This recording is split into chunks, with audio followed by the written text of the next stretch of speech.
마가복음에는 유독 길이라는 단어가 많이 나옵니다. 몇 번 정도 나올까요? 총 16번 나옵니다. 마가복음의 시작부터 길이라는 단어가 등장합니다. 마가복음 1장 1절로 3절을 보십시오. 하나님의 아들 예수 그리스도의 복음의 시작이라. 마가복음 1장 1절을 마가복음의 표제어로 보는 학자들도 있습니다. 그렇게 본다면 2절이 실질적인 1절이 됩니다. 그러니까 마가복음의 첫 구절부터 길을 언급하고 있습니다. 마가복음이 말하려는 길이 어떤 길인가요? 1장 2절 3절에 나오죠. 2절에 내 길과 3절에 주의 길, 그리고 그의 오실 길은 같은 길입니다. 이 길은 세례 요한이 준비한 길이고 예수님께서 걸어가신 길이며 제자들이 따라가야 할 길입니다. 제자들이 따라가야 할 길을 세 글자로 줄이면 제자도입니다. 제자도에서 이 도라는 한자는 길도자입니다.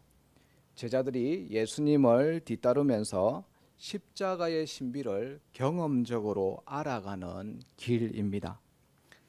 마가가 말하려는 길, 이 제자도는 오늘 본문 마가복음 8장 27절부터 본격적으로 드러납니다. 마가는 굳이 본문에서 사용하지 않아도 되는 이 단어, 길이라는 단어를 의도적으로 사용하고 있습니다. 본문 27절을 함께 보겠습니다. 예수와 제자들이 빌립보 가이사랴 여러 마을로 나가실새 길에서 제자들에게 물어 이르시되 사람들이 나를 누구라고 하느냐. 여기 길이 나오죠. 이 길은 물리적으로 예루살렘에 있는 골고다 언덕의 십자가까지 연결되어 있는 길입니다. 이제 예수님께서 본격적으로 예루살렘을 향해서 발걸음을 옮기십니다. 오늘은 우리도 제자들처럼 예수님이 갈릴리에서부터 예루살렘으로 십자가를 지러 가시는 그 여정을 한번 따라가 보려고 합니다. 예수님과 이 제자들의 첫 번째 행선지는 가이사랴 빌립보입니다. 가이사랴 빌립보의 원래 이름은 바알갓 또는 바알 헤르몬입니다. 이 도시에 헤롯 빌립이 들어가서 도시를 재건하면서 자신의 이름과 로마 황제의 이름을 따서 빌립의 가이사랴라고 불렀습니다. 그러니까 가이사와 빌립의 합성어이죠. 가이사라는 로마 황제의 직위를 나타내는 공식적인 칭호입니다. 그러니까 당시에는 로마 황제에게 충성을 표시하기 위해서 도시 이름에다가 황제의 칭호인 가이사라를 붙이는 게 유행이었던 모양입니다. 그리고 빌립은 그 지역을 다스리는 분봉왕의 이름입니다. 정확히는 헤롯 빌립이죠. 헤롯 대왕, 그 헤롯 대왕의 세 아들이 있었는데 막내 아들의 이름이 헤롯 빌립입니다. 우리가 지난 앞서서 세례 요한의 죽음에 대해서 말씀을 살펴볼 때 거기 나왔던 헤로디아라는 여자의 본래 남편이 여기 오늘 본문에 나오는 헤롯 빌립입니다. 헤로디아가 헤롯 빌립을 버리고 헤롯 안디바에게 갔죠. 그래서 세례 요한은 그 문제를 지적하다가 목배임을 당했습니다.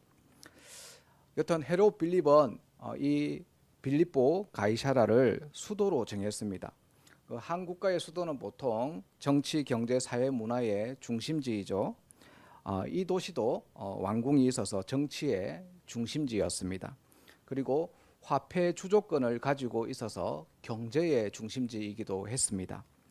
또 그리스 로마 문화의 영향을 강하게 받아서 문화의 중심지였고 또 황제를 주인으로 섬기는 황제 신전과 이방신 판을 섬기는 판 신전이 있어서 종교의 중심지이기도 했습니다.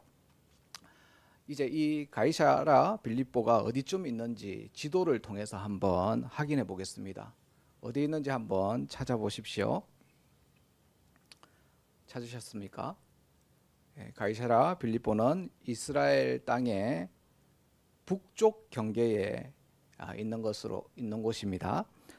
위치는 헐몬산 남쪽 경사지에 있고요. 요단강 발원지에서 가깝습니다. 이곳은 헐몬산에 눈이 녹으면서 물이 흘러서 물이 아주 풍부한 곳이고요. 여름에는 시원하고 겨울에는 비교적 온화한 기후를 자랑합니다. 그래서 이스라엘 땅에서 가장 아름다운 곳 중 한 곳이라고 합니다. 그런데 지도를 보니까 이 예수님의 이동 동선이 좀 이상하지 않습니까? 예수님은 지금 갈릴리 바다에서 출발해서 예루살렘으로 향하는 길을 나섰습니다. 그런데 첫 행선지가 남쪽 방향에 있는 예루살렘 방향이 아니라 반대 방향인 북쪽이라는 겁니다. 예수님이 왜 예루살렘으로 곧장 가시지 않으시고 북쪽에 있는 가이사라 빌립보에 가셨을까요?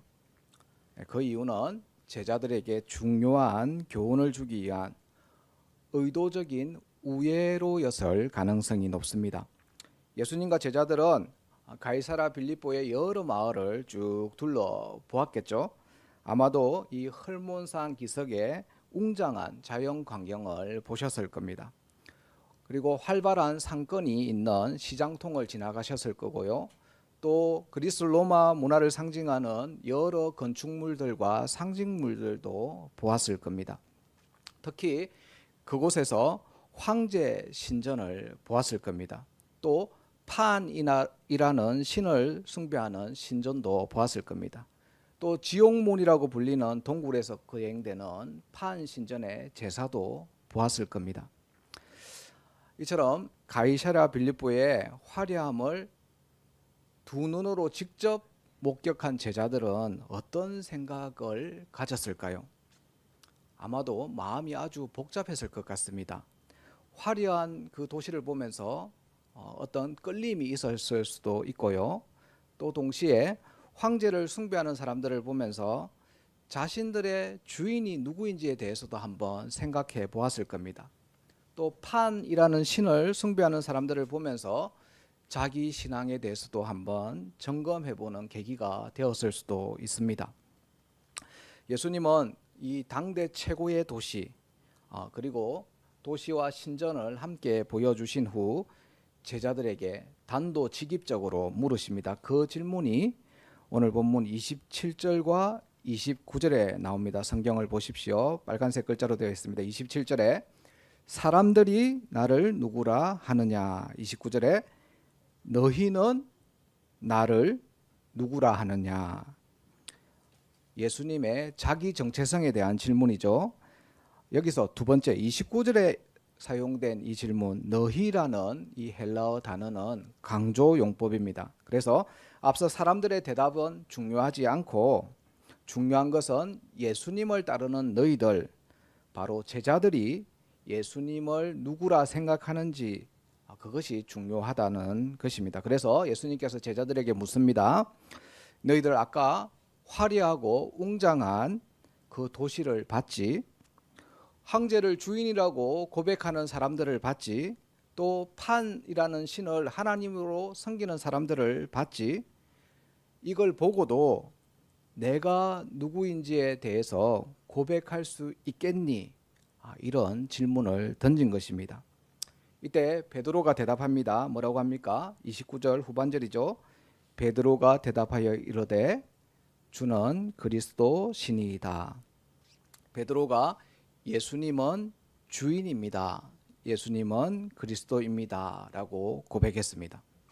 그런데요, 이 고백을 들은 예수님의 반응이 이상합니다. 이어지는 30절을 보십시오. 예수님이 베드로에게 경고하고 있습니다. 이에 자기의 일을 아무에게도 말하지 말라 경고하시고, 침묵 명령이죠. 이 침묵 명령이 무슨 뜻이냐면 네가 알고 있는 그 그리스도를 말하지 말라는 것입니다. 그런 그리스도를 알리면 안 된다는 말이죠. 베드로의 고백이 뭔가 잘못되었음을 보여줍니다. 예수님은 그리스도가 맞습니다.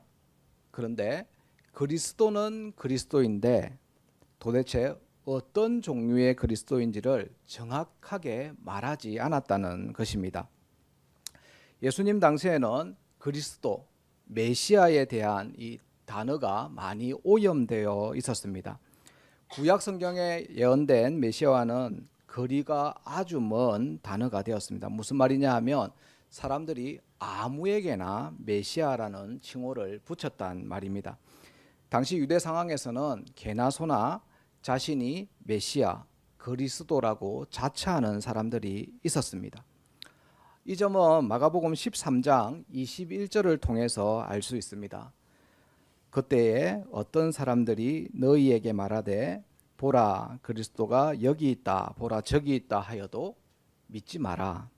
1세기 유대인들은 조금만 특출난 사람이 있으면 그에게 그리스도, 메시아라는 호칭을 붙였습니다. 그리스도는 메시아 사역과 관련된 인물들에게 붙여지는 그냥 평범한 보통 명사가 되어버렸습니다. 이와 마찬가지로 베드로가 고백했던 그 그리스도는 어떤 그리스도인지가 불명확하다는 것입니다. 그래서 예수님이 베드로에게 침묵 명령, 네가 아는 그 그리스도를 말하지 말라고 경고하신 것입니다. 이런 고백을 지난 시간에 살펴봤던 베세다 소경 이야기로 말하면 눈을 뜨긴 떴는데 눈을 반점 뜬 상태에서 고백이라고 할 수 있습니다. 이어지는 구절에서 베드로의 고백이 틀렸음이 또다시 증명됩니다. 31절부터 33절입니다. 31절을 보세요. 예수님의 순한 예고입니다. 인자가 많은 고난을 받고 장로들과 대제사장들과 서기관들에게 버림받아 죽임을 당하고 사흘 만에 살아나야 할 것이다. 순한 예고죠. 그랬더니 32절에서 베드로가 뭐라고 답하는지 보십시오. 예수를 붙들고 항변했다라고 합니다. 예수님에게 아니 예수님 죽는다니요. 말도 안 되는 소리 좀 하지 마세요. 이런 식으로 예수님께 역정을 냈다는 겁니다. 우리 성경에는 항변이라는 단어를 사용했는데요. 이 단어의 원래 뜻은 꾸짖다라는 뜻입니다. 33절에 나와 있는 꾸짖다라는 단어와 동일한 단어입니다. 베드로는 예수님을 향해서 귀신 들린 자를 꾸짖는 것처럼 꾸짖었습니다. 왜요? 십자가에 달려 죽는 무력한 그 메시아를 받아들일 수 없었기 때문입니다. 베드로가 생각하는 그리스도는 로마를 정복하고 흩어져 있는 유대인들을 불러 모아서 그 다윗 시대의 영광을 재현할 수 있는 메시아였기 때문입니다. 우리도 베드로와 별반 다르지 않습니다. 예수님에 대한 이해가 오늘 마가복음 8장의 베드로의 이해와 별반 다르지 않는 것 같습니다. 어떤 이는 예수님을 고난 회피용 보험 정도로, 또 어떤 이는 예수님을 자기 품위 유지를 위한 장식품이나 피규어 정도로 여깁니다. 또 어떤 이는 예수님을 세속적인 행복 전도사 정도로 생각합니다. 단지 심리적인 평안과 기쁨을 주는 존재로 여깁니다. 예수님에 대한 이런 이해는 온전하지 않습니다. 예수님에 대한 이런 이해는 베드로처럼 꾸짖음을 당할 수밖에 없습니다. 다시 본문 33절을 보십시오. 예수님은 베드로를 꾸짖습니다. 뭐라고 꾸짖습니까? 아주 충격적입니다. 사탄아, 내 뒤로 물러가라. 내 뒤로 물러가라. 왜 사탄에게 꺼지라고 이야기하지 않고 내 뒤로 물러나라고 했을까요? 그 이유는 베드로가 예수님의 길을 따라가는 것이 아니라 자신의 길을 예수님이 뒤따라줘야 한다고 생각했기 때문입니다. 제자의 길이 아니라 베드로는 지금 선생의 길을 가려고 한 것입니다. 교회 여러분, 주는 그리스도시니이다. 베드로의 대답은 정답입니다. 예수님은 주님이고 그리스도가 분명합니다. 맞습니다. 그런데요, 베드로의 대답이 정답이기는 한데 풀이 과정이 틀렸단 말입니다. 우리도 베드로처럼 살아가면서 문제를 해결하긴 해결하지만 과정이 잘못되는 경우를 많이 경험합니다. 건강을 위해서 다이어트를 하기는 하는데 잘못된 약물을 사용해서 극단적인 다이어트를 하는 경우가 많다는 것입니다. 예를 한번 들어보겠습니다. 하나님은 사랑이시다. 이 말은 정답입니다. 그러나 현실에서 이 말씀을 풀어낼 땐 한계를 드러내고 말죠. 하나님은 사랑이다 라고 고백하면서 하나님의 공의와 심판을 간과합니다. 정답을 맞췄지만 풀이가 틀린 경우는 오늘날 신앙인들에게서 많이 볼 수 있는 현상입니다. 이처럼 베드로의 고백은 정답이었지만 하나님의 원대한 구원 계획에 대한 이해가 부족했습니다. 정답을 맞추긴 맞췄지만 제자도라는 풀이 과정을 간과한 것입니다. 주는 그리스도 신이다. 정답을 맞췄습니다. 그러나 그의 풀이 방식에는 제자도가 없었습니다. 자기 부인 없이, 자기 십자가 없이 예수님을 따라갈 수 있을 것이라고 생각했습니다. 자기가 생각하기에는 그게 가능하다고 본 것입니다. 교우 여러분, 중요한 것은 풀이 방식을 제대로 모르면 다음번에 또 정답을 맞출 수 있다는 보장이 없습니다. 그래서 우리는 베드로처럼 정답만 말하려고 하지 말고 풀이 방식을 제대로 알아야 합니다. 제자도라는 이 과정에 대해서 제대로 알아야 합니다. 예수님께서 친히 우리에게 이 문제를 풀 수 있는 풀이 방법을 알려주십니다. 그게 오늘 본문 34절입니다. 같이 한번 읽어볼까요?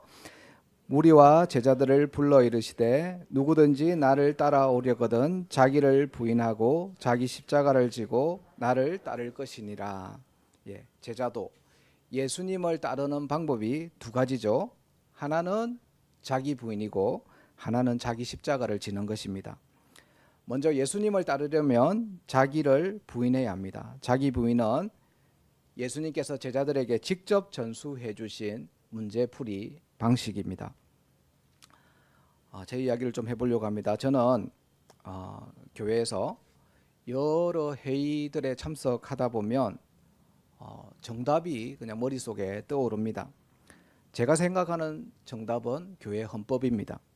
교회 법과 교회의 질서가 하루아침에 만들어진 게 아니라 성경의 원리와 오랜 교회의 전통 속에서 만들어졌기 때문에 법대로 하는 것이 정답이라고 저는 생각을 합니다.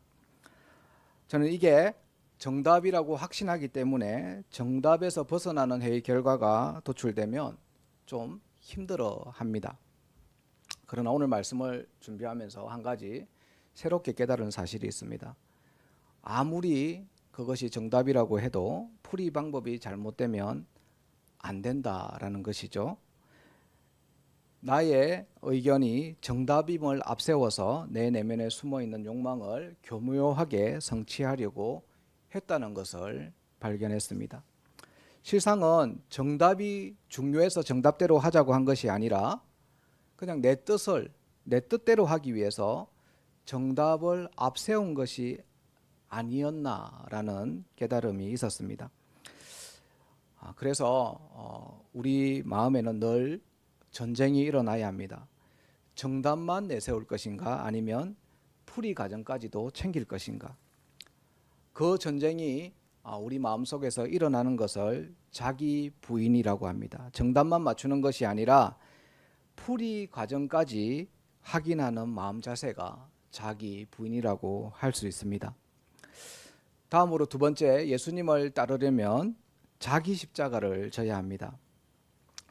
여기서 자기 십자가는 예수님께서 지셨던 그 나무 십자가가 아니라는 것은 다들 잘 아실 겁니다.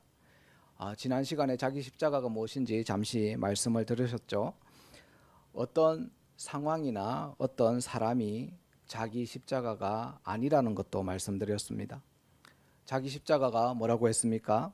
왜 가족을 사랑하고 왜 직장에서 충성하고 왜 동료들을 배려해야 합니까? 하나님의 말씀이 그렇게 하라고 명령하기 때문입니다. 말씀 때문에 사랑하고 말씀 때문에 섬기고 말씀 때문에 순종합니다. 그렇기 때문에 우리에게 자기 십자가는 말씀입니다. 나의 양심을 괴롭게 만드는 말씀, 나의 본성을 거스르게 하는 말씀, 내 삶의 방식에 일일이 간섭하는 그 말씀이 자기 십자가입니다. 말씀이라는 자기 십자가를 가진 사람은 쉽게 정답만 말하지 않습니다. 예수님을 따르는 제자는 풀이 과정까지 따질 수 있는 말씀의 영을 가진 사람들입니다. 오늘 말씀의 결론을 맺고자 합니다. 예수님은 자신의 십자가 사건을 예루살렘에 있는 성전이나 유대인의 회당에서 말씀하지 않으시고 모두 길에서 말씀하셨습니다. 이렇게 중차대한 사건, 십자가 사건을 모두 길거리에서 예고하셨습니다. 왜냐하면 예수님이 걸어가신 그 길을 따라가기만 하면 언젠가는 예수님의 다스림의 세계로 들어갈 수 있기 때문입니다. 골고다 언덕에 십자가로 연결된 제자도를 따라가다 보면 하나님의 다스림의 새로운 세계가 활짝 열려 있다는 것을 경험하게 될 것입니다. 교회 여러분, 예수님을 따라가며 하나님의 다스림의 세계로 들어가길 원하십니까? 그러면 오늘 본문에서 알려준 첫 번째 제자도를 기억해야 합니다. 제자도는 자기 부인과 자기 십자가를 지고 예수님을 따라가는 것입니다. 저와 여러분이 제자의 길을 걷지 않고 알려진 정답만 말하는 자가 되지 마시고 예수님이 가신 십자가의 길을 따라가면서 일일이 문제를 풀어가는 자가 되어지기를 간절히 바랍니다. 말씀을 생각하면서 주님을 따라가는 제자가 되길 마음으로 다짐하며 560장 찬양하겠습니다.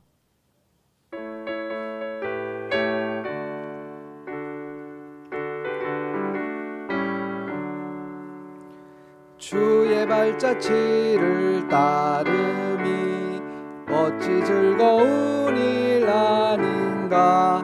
마음의 맑은 하늘 열리고 밝은 빛이 비친다. 발자취를 따라가자 기쁜 마음으로. 발자취를 따라가자 찬송하며 즐겁게. 주의 발자취를 따르니 어찌 행복한 일 아닌가. 마음의 악한 생각 사라져 밝은 마음 싹 든다. 발자취를 따라가자 기쁜 마음으로. 발자취를 따라가자 찬송하며 즐겁게. 주의 발자취를 따르니 어찌 든든한 일 아닌가. 마음의 두려움은 사라져 새로운 힘 솟는다. 발자취를 따라가자 기쁜 마음으로. 발자취를 따라가자 찬송하며